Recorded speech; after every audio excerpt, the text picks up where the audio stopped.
অন্তর্বর্তী সরকারের প্রধান উপদেষ্টা অধ্যাপক মোহাম্মদ ইউনূসের পদত্যাগের সম্ভাবনা নিয়ে আইনি বিশ্লেষণ ও রাজনৈতিক জটিলতা তীব্র হয়েছে।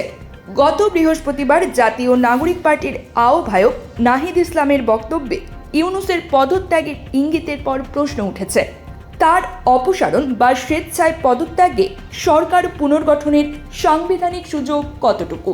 বিবিসি বাংলা এক প্রতিবেদনে এসব প্রশ্নেরই উত্তর খুঁজেছে।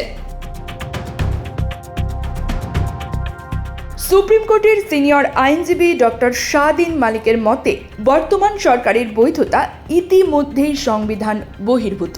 তিনি বলেন, আইনের বাইরে সব কিছু চলছে, জোড়া তালি দিয়ে সরকার টিকিয়ে রাখা হচ্ছে। অন্যদিকে আইনজীবী মঞ্জিল মোর্শেদের যুক্তি, ইউনূসের পদত্যাগে সাংবিধানিক সংকট নেই, নতুন করে তত্ত্বাবধায়ক সরকার গঠন করা সম্ভব। গত ডিসেম্বরে হাইকোর্টের রায়ে সংবিধানের ৫৫ সংশোধনী আংশিক বাতিল হওয়ায় তত্ত্বাবধায়ক সরকার ফিরলেও এজন্য সংসদীয় অনুমোদন জরুরি বলে মত শাহদিন মালিকের।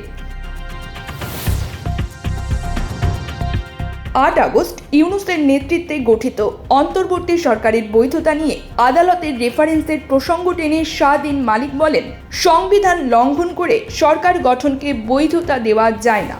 তবে মঞ্জিল মোর্শেদের মতে নির্বাচনের জন্য বর্তমান উপদেষ্টা পরিষদই তত্ত্বাবধায়ক সরকারের ভূমিকায় থাকতে পারে, অথবা রাষ্ট্রপতি নতুন পরিষদ গঠন করতে পারেন। ছাত্র জনতার আন্দোলনের মুখে শেখ হাসিনার শাসনের পতনের পর ৮ আগস্ট মোহাম্মদ ইউনূসের নেতৃত্বে অন্তর্বর্তীকালীন সরকার গঠিত হয়।